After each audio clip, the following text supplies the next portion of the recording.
being impractical was like the theme. To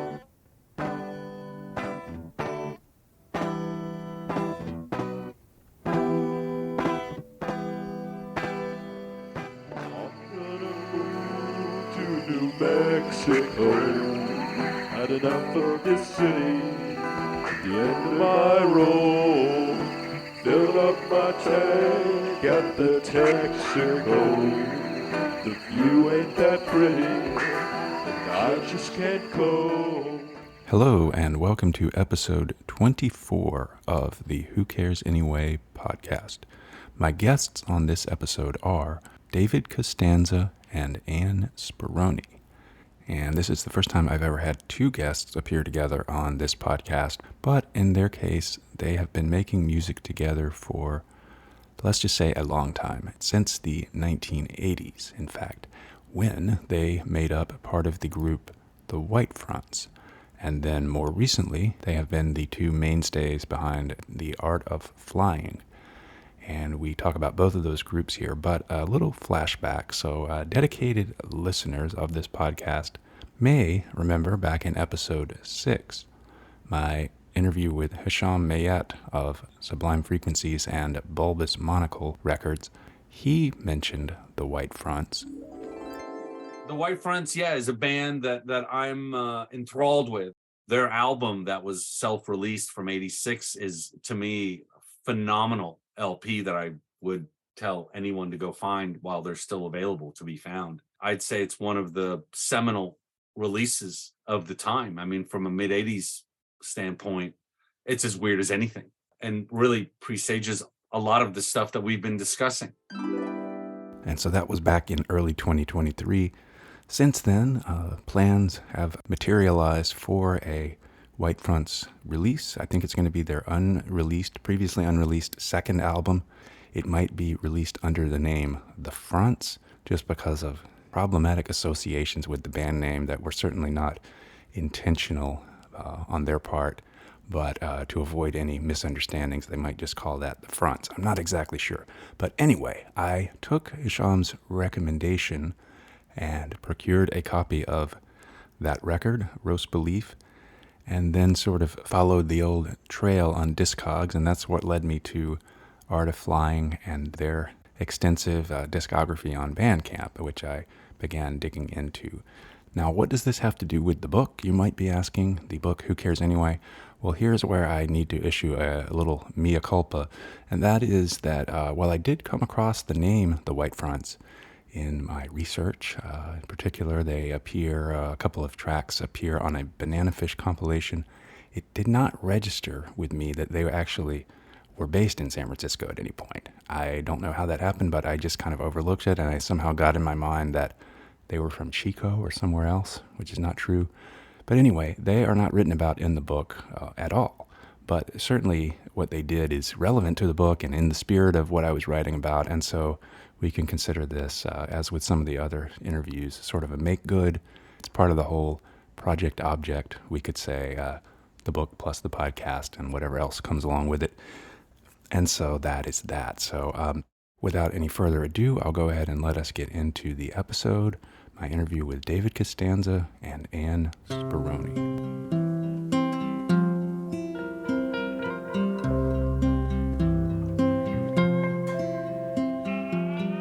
We were college students at UC Santa Barbara. We lived on a street called Del Playa, which was the street along the beach. And Santa Barbara hosted parties pretty much every weekend, like I guess like any college. And we kind of formed out of some theater majors. And Todd Barker, who played drums with us, was a friend of mine through theater and a friend of Anne's as well. And Bill was my roommate. And Carl, who played bass, was visiting from University of Michigan. So we were kind of a four-piece. What about Smoot? Phil Smoot came later. He had to ask. I remember him saying, "Who do I ask to get in this band?" Around the time you joined. Okay. So the early was like kind of consciously second wave ska. We would play like Ghost Town because my friend Carl was a trombone player. It was a real thrill to just like play a real trombone, and we had a little Casio, and it was very clunky, just very simple danceable, not so much a cover band because we never really approached anything, to sound like it was. It was more just a playful dance, experiment. None of us really knew how to play our instruments. So it was kind of that early invitation. And that would have been 1982 or 2 or 83. Two for sure. Yeah, 82. Yeah. And we graduated in 84. So we played for 2 years. We're kind of notorious, misfits in a kind of a blues rock kind of scene. Okay. And how did you enter the picture, Anne?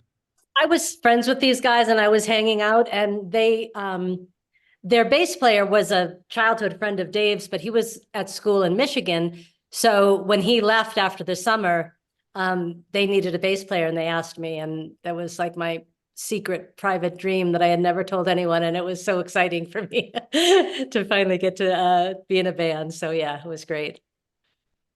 I kind of remember asking you, have you ever played bass before? And you're like, nope. And I was like, do you have a bass? Nope. Is that a problem? Nope. And the rest is history. Yeah. I remember we scored a $50 bass somewhere. Yeah. And so you learned on the fly, kind of? Well, we were all learning. We were all learning which was just awesome. Yeah, yeah. And one person one of the very few things I was able to come across about the band was through Jay Hinman of Dynamite Hemorrhage. I'm not sure if that name has come up, but he was in college at Santa Barbara, maybe a little bit after you all. But so I messaged him today and I said, I'm interviewing them. Do you have any questions I should ask? And he said, I'd like to know more about their Isla Vista days and what their reception was. The reception was among the Isla Vista outdoor party band scene. I don't know if that rings a bell. I don't know anything about Santa Barbara or Isla Vista. We were definitely asked to leave a frat party. We were unplugged too. They were like, we were asked to leave the opening for the Rastafarians, but that's a different story. We didn't really. We played the theater.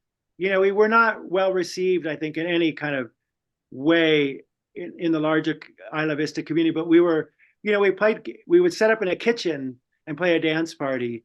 And we actually kind of held, we kind of was our early kind of introduction to improv was to, make a song last 7 minutes long while people are dancing, and just go round and round. And but it wasn't, it was kind of like the artsy scene. It was the theater majors and the art majors. It wasn't, we definitely were not well received from the general UC Santa Barbara population. But we found our own in smaller circles, and there were definitely people that thrived on the uniqueness. But it was definitely an original, introduction to the underground, so to speak. Not that they're called underground, but like Ann said, an artsy kind of side scene. So if he asked, we definitely weren't playing the big frat parties or anything like that. Okay. What did you feel like there were kindred spirits, either in terms of similar sounding bands or similar motivation? Not in Santa Barbara, but there was a lot happening at that time that we were getting really excited about. So we knew there was a scene happening outside that we were somehow kindred to. Would that be more Southern California or Southwest or?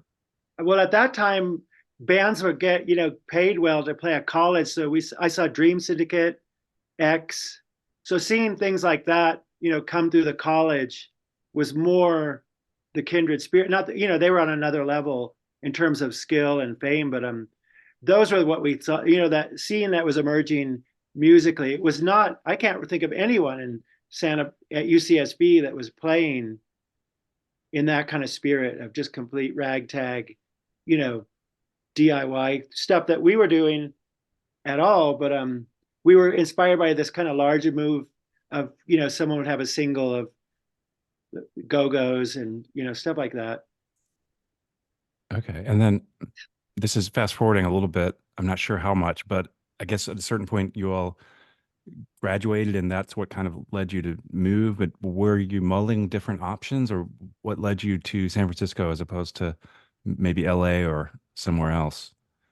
It's a good question. I What don't know did that we even thought much about it. What? we had an apartment in San Francisco and everyone followed us up. We got married in 1984, right when we graduated, then moved to San Francisco. And the band kind of followed us all up. But I don't know. I don't, being from Southern California, I don't think we ever considered LA, but I'm not sure what, I don't even know the thought process there. It wasn't very practical for sure. But there wasn't connected to any sense of the music scene. I think we just thought it was going to be a cool city to be in and to hear music and play music and all that. So yeah. Which it was. Yeah. But we didn't know anyone. We didn't really know anyone or have any connections. Kind of just showed up. Can't remember the details of you know, we were just there, and then slowly the band kind of came up, and I don't know, remember where we first kind of could play. We kind of hustled around, tried to find places to play. There were a few places. Didn't we play? Wasn't our first show at Hotel Utah? Oh yeah, we met a band called Catheads. Did they come up in your? Yeah, I didn't really like cover them, but I'm familiar with them, and then Ophelia's and yeah, like what were some other bands that you found yourselves? I mean, I know that eventually the only flyer I've been able to find was with a Camper Van Beethoven, and I think there was some association there, either on one of the recordings at least. And Hisham mentioned that some members of your band performed with them as like a horn section. Yeah. How did that come about? That happened right about the time we left for New Mexico. But okay. Going back a little further, I kind of remember probably going and seeing the Catheads and just asking them if, we found a place, would they play with us? Because, you kind of needed a band with a draw. And I think we played with the Catheads at Hotel Utah. And we kind of became friends with those guys. I'm trying to remember the main guy's name. Mark San Andrea, right. Yes. And, we kind of became Barbara Manning and Chaz. Yeah. We hung out with Barbara Manning a lot and her sister, and Chaz, I think, dated her sister. And there was another band called Blue Movie, and then Bardo was a band you probably little more. We're definitely a subset. We were definitely like the country cousins who kind of struggled to get a gig or have a following. Later on we become friends with Slovenly and do shows with them, who were part of San Francisco, even though they were out on SST. Right. Camper, there was a place you would have come across, the I-Beam, right, which did a Monday night series, and I think it was $5. And Camper was opening for some kind of British new wave band. And Ann and I just went straight up and introduced ourselves to those guys. We just felt, simpatico and wanted to meet them. So again, they were that would have been like 85 or 80-ish. And they were much bigger scale, but we had kind of like ask ourselves onto a bill. If you saw a poster, we played with them, 2 or 3 times. Yeah, the one I saw was at I think the Starry Plow. Yeah. Berkeley. Yeah. But they were they were filling clubs, Right. We were just, we played as much as we could. It was kind of a different time in terms of nobody, asked about how many people would come. They just kind of put bills together, Usually they like to have someone that people knew. There was a band, Celebrity Skin. I think I never came across them. That, we'd be on bills with those bands. They put 4 or 5 bands together and, put on a show. We played the night. Who was that band that was all women and they had the Furies? Yeah. Oh. I think we played with them. Yeah. So that was the scene, there was the scene that the kind of original punk scene was kind of Flipper had broken up or wasn't playing. And I don't think Dead Kennedys were playing around much. And so then we were playing, there was kind of a new group of people, that the kind of group you were looking into, and Camper and those kind of things. And then the bands from LA would come up, Minutemen, Husker Du, Minutemen and Meat Puppets were kind of coming through a lot. We'd watch those shows.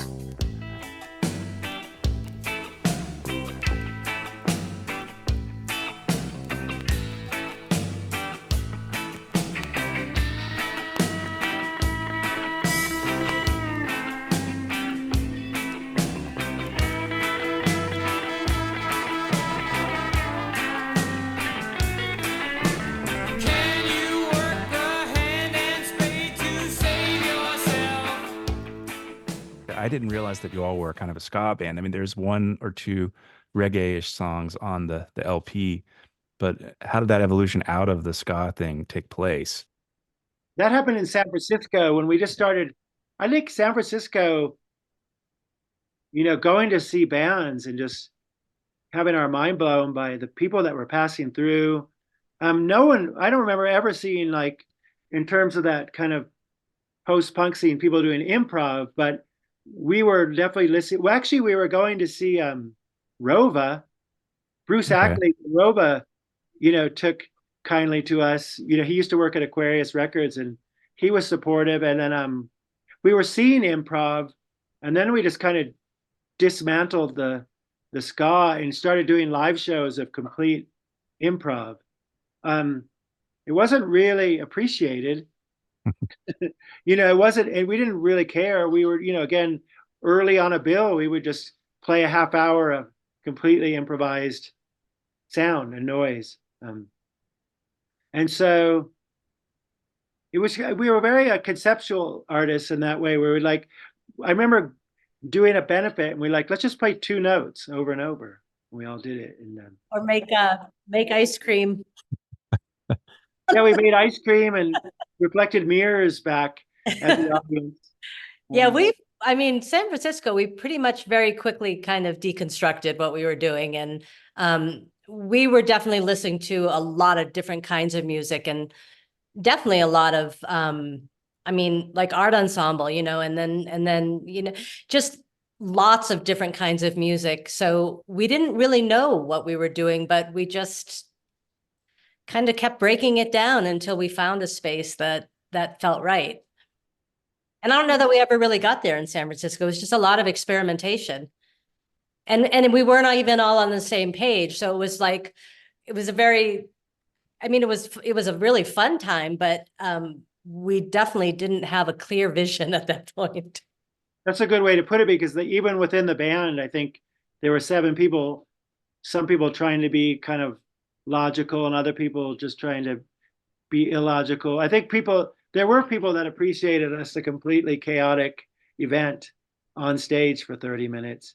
I don't feel like we really ever put it even close to put it together till very recently in terms of feeling confident to go and make sound, and have it be present with it. It just felt so like things are moving so fast. There's just so much to do, so little time. Also bands' live performances were very different than what would have been documented on a record. Certainly, the bands that went into studios made things that were very different. But what people were doing live was really outrageous and fun. And I saw Carolina a number of times. I doubt anything close to it was ever on a record. It was, they had like air raid sirens going off and people doing interpretive dance and stuff. Fire. Fire. So you did see that maybe that was Yeah. like, I don't know, Sound of Music or Clubfoot or something, and I saw them in a and this- warehouse. Okay. And Eugene Chaborn opened. Mm, Were you at that show? sounds familiar. It was near the Vats. It was near the Vats. It was somewhere down. You would hear about a show. Those guys were certainly on the fringe. But again, what they might have, I remember, I think, listened to one of their albums. And, if it had songs on it, they certainly weren't doing songs at the show. There wasn't that kind of practical element to like the product and play the product. And, you don't remember back then anyone pushing merch and it was just like being impractical was like the theme, was the prize, and to just play. There was a real joyful performance.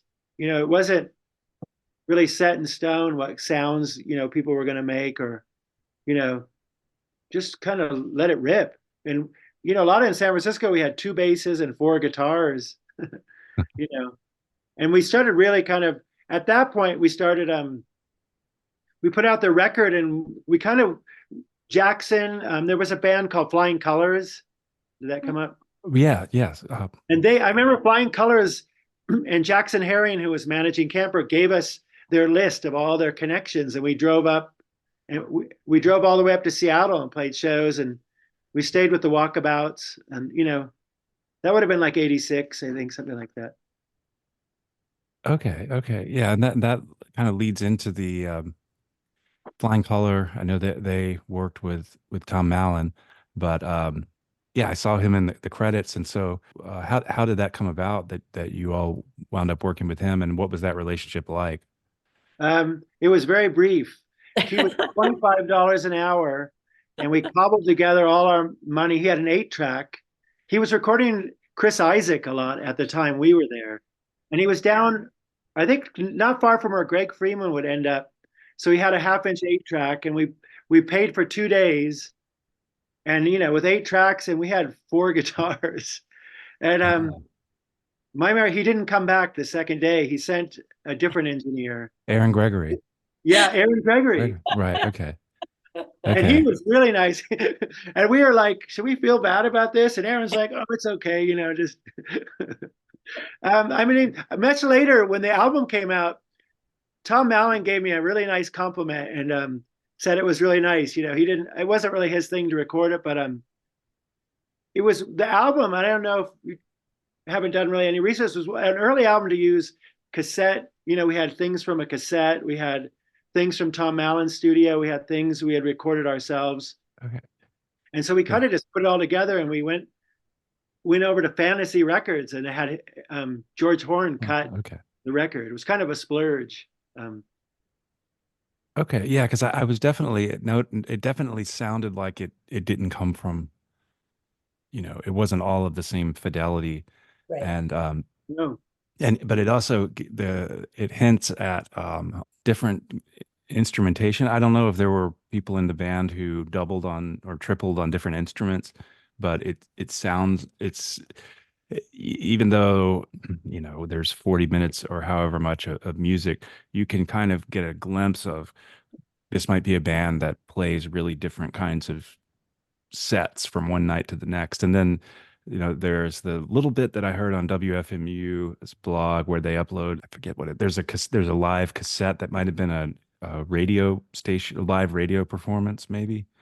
Yeah, I think that's what's part of what will come out as the next album if they do that.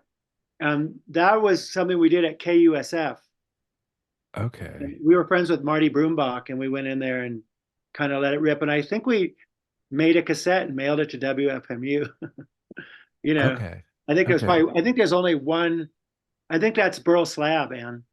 Okay. That's it. That name sounds that was what it was. Yeah, I think so we mailed them Burl Slab. In 2005, I think, or 2005, a few of us went and we played live at WFMU. So we got to see their little section where they had some cassettes and they had some Art of Flying stuff all kind of saved. And we thought it was funny to send a one-of-a-kind cassette to a radio station. Okay. Because Jay mentioned, he said they created quite a few tapes during that period. What happened to all that material? But were you all putting out tapes of different, I don't know, different levels of officialness in terms of, I don't know if you were trading with people or if you were selling them at your shows or anything like that? We must have been dubbing cassettes and either giving them away or, it was, I very much liked, I remember thinking back, making a cassette for one person, and, I don't think, I don't think we had any, practical things. I'm sure if someone saved them, there were cassettes that were dubbed that we would have no idea what they were, of rough mixes or anything. It was like, we really didn't have any aesthetic other than, There was no thought of product, really. Okay. Yeah, so if he knows of those, then they were floating around. Certainly, Burl Slab, I think, was a cassette. We actually made a woodblock print and cut it. So, I mean, you're talking about numbers of 5 to 10, or No joke. Okay. Was there any sort of tape trading network or were you sending them out to zines or trading with other bands or anything like that? Or I think we were just making them and probably giving them away, or if we sold them at a show for a couple bucks. I have no memory of ever setting up merch really Yeah. until the record. I think Yeah. we just gave them away.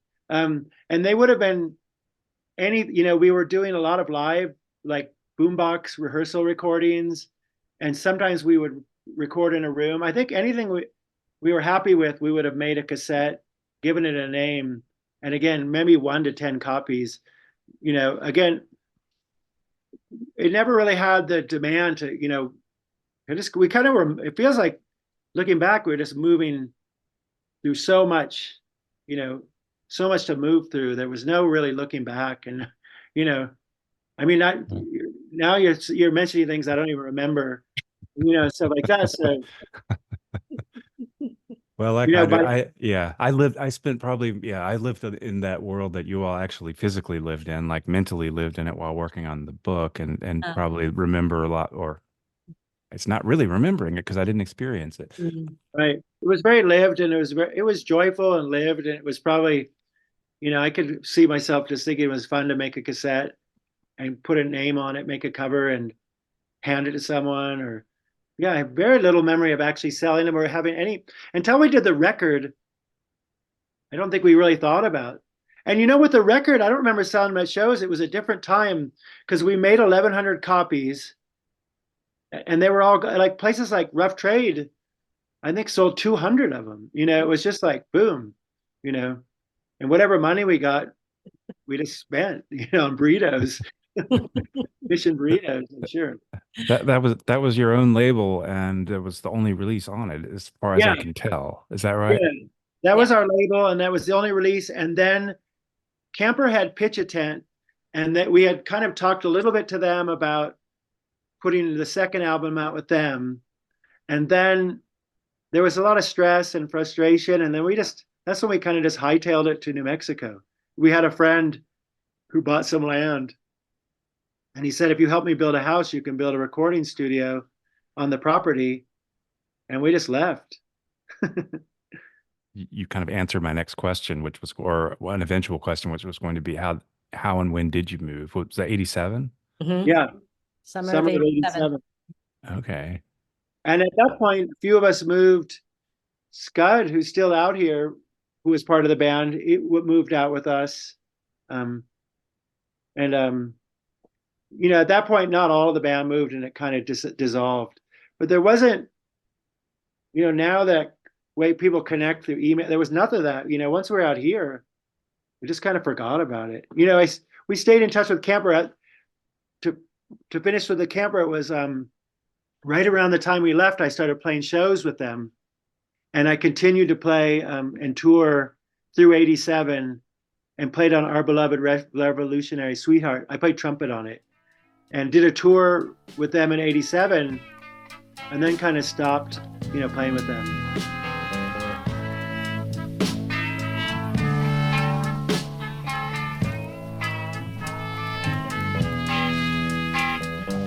I was reading a little bit about your studio, and you just described it as remote, but I don't know how close is that to Santa Fe or Albuquerque? Is it close to anything like that? The original studio was in this little town called Questa, which is where I still live. And it's 30 miles from Taos, so it's a couple hours from Santa Fe. It's definitely remote. And then we have more recently moved our studio into Taos, which is where Dave lives, but still remote. Taos is fairly remote, and like as a musical scene, it's completely remote in terms of indie rock or connections or stuff like that. But Questa at the time when we were north of Questa was extremely remote. There was, we had a landline, and we built a studio out there. And actually our interaction with musicians were people coming through. Victor would come out while he was still playing with Camper. Jonathan would come out. Again, we stayed in touch with Tom Watson from Slovenly for a while, and he would come out. And so we'd have like these visiting musicians, and since there was kind of just a getaway, you just didn't have anywhere to go. You could play music and just be out there for a week at a time. You built the studio pretty much right after you got there? Mhm. and lived in it. Yeah, Did that. had a little book that said how to make an adobe brick, and we did it. 2,000 bricks. When you started it, was it an eight track or what kind of Um, Actually, when we, that's a little side story. There was, I don't know how into equipment you are, but there was a guy named Dan Alexander who was kind of a broker of what would become, be called vintage recording equipment, which is really kind of in the 80s, kind of a new thing. People didn't always appreciate the old stuff. I think your book's called End of the Analog Age. So right, yeah. Dan was literally buying stuff by the pound, preamps and microphones and stuff. And we had a wood floor refinishing business In San Francisco. in San Francisco. And one day I saw an ad in the Thrifty Nickel that said wanted wood floor refinishing in exchange for recording equipment. It kind of seemed like a fairy tale. So we would go to his whatever floors he pointed us at, and then he would give it. We had microphones and preamps and Plate reverb. plate reverb and stuff like that. So we gathered this kind of odd hodgepodge of gear, which we still have, and didn't know how to use it. And so that, yeah, for reference, it was an 8-track, half-inch 8-track for a while. And we were friends with Larry Crane. Did you come across Tape Op? Oh, definitely, yeah. Also, his band was playing around in the eloquently named Vomit Launch, and who you all might have played with. Yeah, we did. Quite a bit. We did. Okay. They were all friends of ours, Trish and Lindsay and Larry, and we would go out to Chico and play with them. We actually kind of interacted with them quite a bit, and then Larry came out, and the studio's in Tape Op number 4, the barn. Oh, So okay. a little bit of a background. There might be a picture or two, again with the 8-track and this stuff. I remember Larry had a half-inch. It was kind of the thing to have back then. And then we would mix it to the cassette, and just make cassettes. Okay, and because yeah, there was I'm not even sure if it's still up or if I found the archive version and like I'm gonna mispronounce it. Fabulous. Discobulus. Yeah. Okay, and that had a little bit of that was kind of another era, the early website era where you have your own website, but and somewhere in between all of this, you set up this studio, and then eventually the Art of Flying comes into existence. But how long did that take? Like, was there a gap in between where you all had other musical projects, or is there a definite date and where Art of Flying kind of came into existence? There is. There was a band in between called Lords of Howling. It was kind of put together through our connection to Jack Wright, who was a traveling solo improv sax player. And there was a magazine called Sound Choice. Did you come across that? No, but I was the Jack Wright. I mean, that name is familiar, but I can't quite place it unless it was like was he from the Northeast? Philadelphia. Yeah. Pennsylvania. Okay.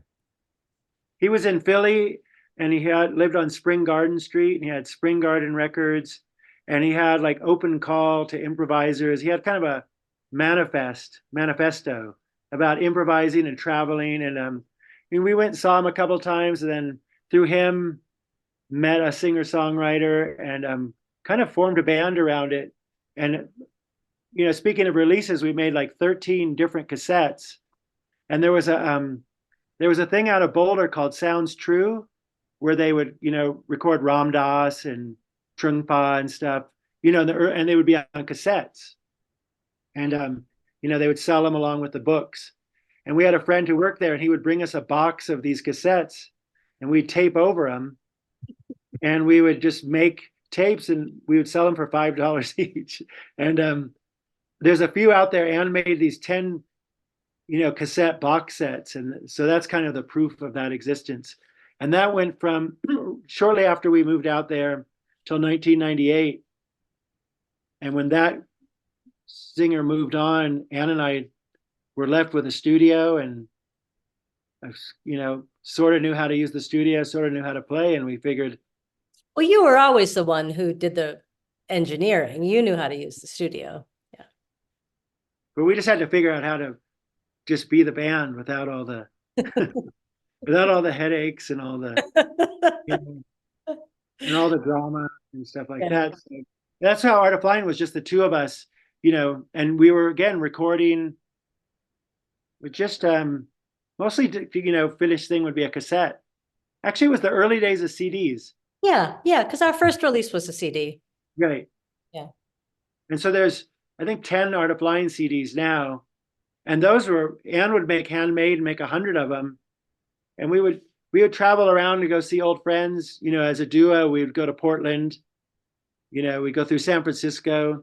Dieselhead, we would play with. And we actually just played with Virgil a couple weeks ago, Virgil Shaw. Okay. Yeah, because I was kind of curious about them, trying to picture what it would be like to have a band in a place like that where there probably isn't much of a live music scene.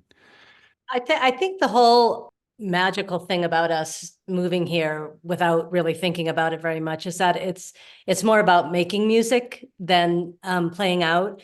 And we've played out, over the years for sure, but the real benefit of being in the middle of nowhere is for us, I think, and Dave can speak for himself, but was just to be able to make our own music that really wasn't really that influenced by anything else. We're kind of in our own little world here, and we've gone through periods where we haven't played out at all, and then like right now is the period where we've actually had better reception in locally than we've ever had because of a new influx of people that have moved here that are more open to original stuff. So yeah, we definitely didn't move here to be performing musicians. Yeah, never to think of it in terms of again, it's always been about making music unhindered by even our own attitudes or whatever. And so never a practical aspect that, yeah, like Ann said, we could easily go years without playing out. But we also played, again, we would play the Northwest, and we got invited to play the Netherlands in 2001. Also, we were still sending stuff to WFMU, who has always been supportive of our music. And they kind of put us in touch with the band Big Blood just through the idea of people. They were also out in the middle of nowhere making music. And so it was more about making it. Some releases would barely come out. Others, we would press, have the CDs pressed and make our own covers. Always a small scale, still a small scale. Yeah, yeah. And I wonder, I mean, you've had different musicians on the different albums. I'm not sure how I didn't make note and keep track of how much continuity there was from one to the next. But what can you say about some of the other people who played with it? Is it just kind of a revolving door, or have there been other semi-permanent members? Peter played with us for quite a while. Yeah, so kind of coming out of, when we first moved here, we got really involved in the improv scene, up in people coming down from Denver and stuff. And so one of those people ended up, Peter Halter, who was a great jazz drummer, ended up being our drummer for many years. So that was really solid for a while. And then the past 12 years, we've been playing with a different drummer. And I would say those drummers have been our main, like, third person, and then various people coming in and out, probably more for recording than any live shows. I mean, we definitely have had people play live with us, but yeah, I mean, just, we have a lot of friends who are awesome musicians, so we use them when we can. Yeah, that would be a good way to put it, because when the studio's in your house and someone visits, and they can play something, it's not hard to stick them on there. And that may be the only contact they had was that moment playing on the song, And so, like Ann said, Peter and Max have been like the most continuous thing. So we play a lot as a trio, but the duo was very mobile a lot. And we went, again, did played in the Netherlands as a duo and would play in the Northwest quite a bit. And never worried about being able to play in town where we lived. Until recently, it never became wasn't really even a possibility, but things have shifted. There's a lot of young people out here, the town itself, I don't know. And maybe we have evolved into something more palatable. It's hard to say. Are you still recording on the 8-track? No, the 8-track evolved and now we have a 2-inch 16 track. 8-track. Oh, okay. But still tape. All the pieces here I'm working on. Something's not working right now. We still kind of work analog, for that kind of piece of information. It's just the way I relate to the pace of it, the extended breaks or the recording sessions that don't happen, it's a real clear channel, as they say. And so, and that's how we've kind of, but it's the way we like. Since we've been working with Max, he's kind of runs a computer recording studio. So we have that aspect, and we used it on the previous album, Escort Mission, but the last one on Heart Slaughter, we never really needed it. We just did the whole thing and actually mixed it down to 2-track and mastered that in Portland. And that was probably the most, that was probably the hardest we'd worked on something. Got really more conscious on fixing things. We had a period of first thought, best thought for a while, and moved really quickly through stuff, which can seem like people use the word demo. I don't know. I never use the word demo because they're all an album to me. In whatever shape they come out. But it's not like you're shopping it around to a big Right. label. But when the term New Weird America came out, were you aware of that? Say early, like 2003, Wire magazine did an article that I think was really more centered on the Northeast. Sunburned Hand of the Man was on the front cover of that issue. And I don't know who all else was in there, but I think it was a lot of people who came up in the punk or post-punk era, but were drawing on influences from, say, the late 60s, psychedelic or folk music. But was that something that you were aware of at the time, or did anybody connect you all to that in any way? I've never heard the term before. Never heard the term? Okay. I heard it in Freak Folk. I think Devendra is part of that. Right. I Okay. think Yeah. people would come out to New Mexico and be like, "You guys should be in this. You guys should be mentioned." We never really had connections. We never really had, agents or connections. Often labels can make those kind of connections. I felt like people were better at branding than we always were. Like we would make tapes and people would say, "Your tapes don't sound very good." And then they'd come and give you a tape and you'd be like, "This sounds like our tape." They're like, "Oh, it's lo-fi."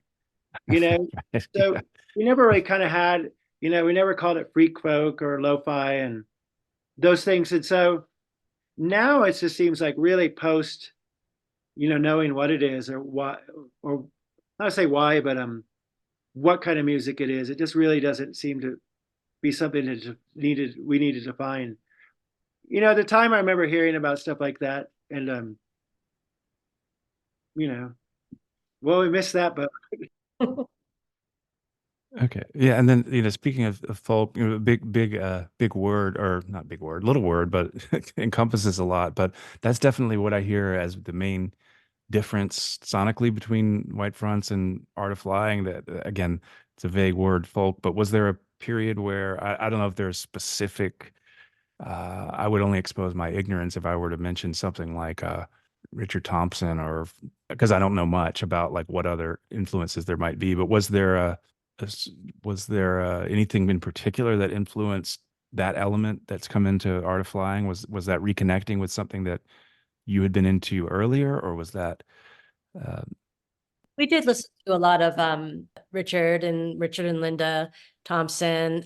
Yeah, we were listening to a lot of more song form music. So I'm sure it did. We've always, I think both of us have always loved Dylan. We listen, it's just, we I think, David Lowery gave me a cassette with Richard and Linda Thompson on it. I Want to See the Bright Lights. That was really kind of inspirational, but at the same time, when we were kind of done with improv, we were kind of doing songs with really short songs with no improvisation, for years. And the Lords of Howling was kind of the theme. And so Art of Flying just becomes us being the songwriters and, figuring out what that means. But certainly like Richard Lynch and a lot of the Irish stuff, Fairport and Steel Eye Span, that was a big thing. But kind of everything, you can listen to a lot. Mm. We did listen. We were listening to a lot of music at that point. Yeah.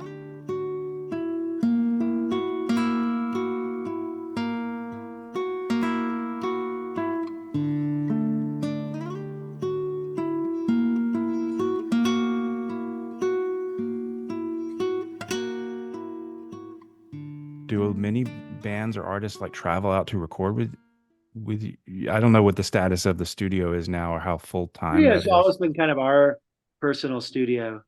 We Okay. worked with a few people, but not really. Jonathan and Victor would come out, but it's never been that kind of studio.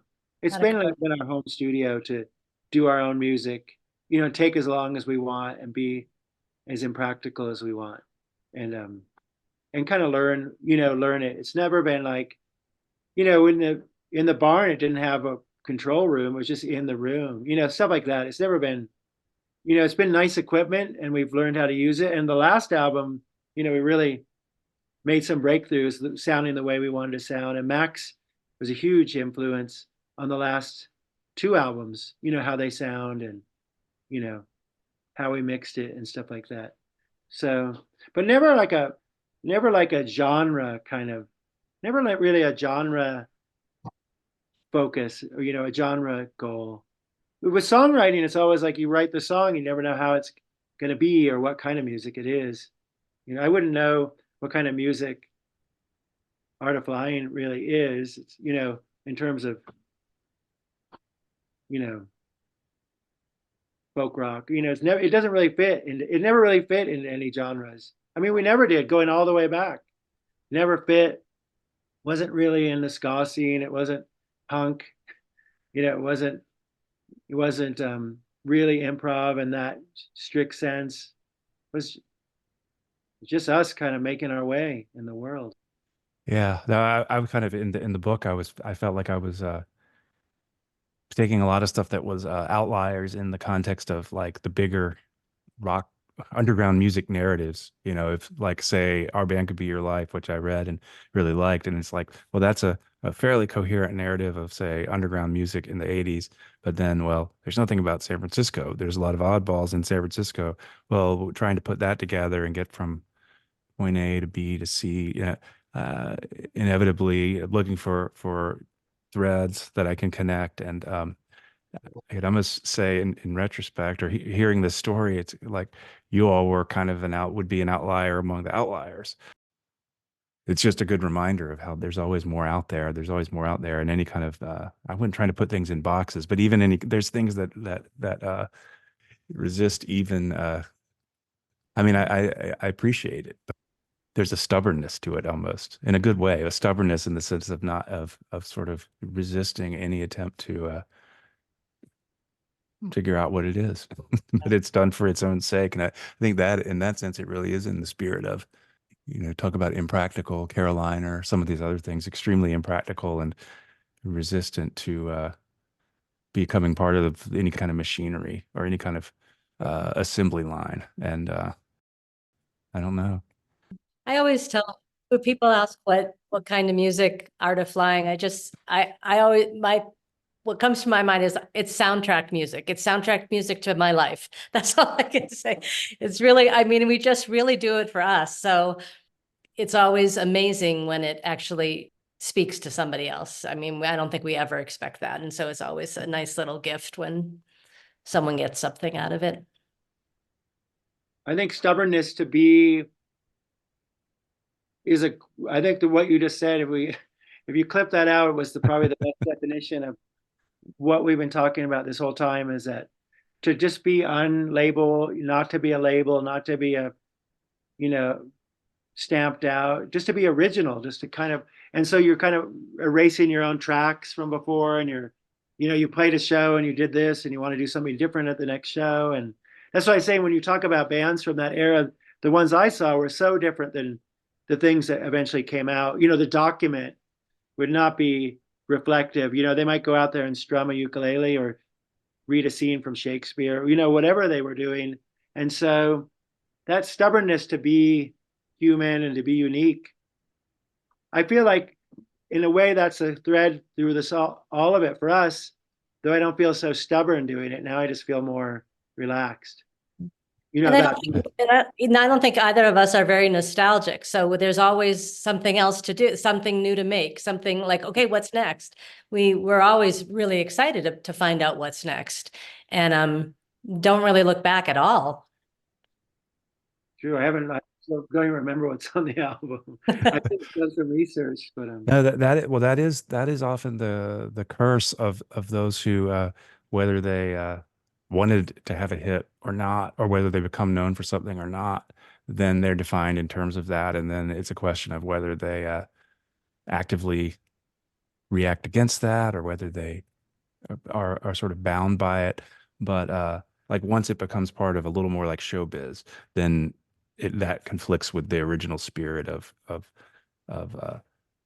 what this stuff was really all about. In terms of what I would get from it, is that it was always hard to define, and then by the time it becomes definable, or by the time a lot of people get a handle on it, it's probably too late. And I think it's good that people are still making things that resist those ways of defining things. I think it's two different. I mean, I think for your perspective of looking at the documents and you appreciate them, but my memory of being there was I don't remember listening to anybody's records. Right. Yeah. Again, passing cassettes that you don't know what's on it would be the thing, or but there was a very spirit of live performance, right? Performance live. No tomorrow in a self-destructive way, but no tomorrow in a product kind of way. The scene we were was very kind of, I don't want to use the word naive, was, fresh. It wasn't a self-destructive scene at all. It was very joyful and playful. There was a lot of great show. You just go to a show and who knows what people will be doing, So the thought later of like, really nailing it down, you go into the studio and you kind of nail a version down, or a perfect version was never, that would be not part of the scene. And so we kind of keep going now, we go and we have, we create documents that I kind of enjoy more in a lot of ways, but we're still kind of on to the next. There's a lot of the next already recorded, and, just kind of continually writing songs as a process that's enjoyable, not as a process that creates product.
Frequency response makes the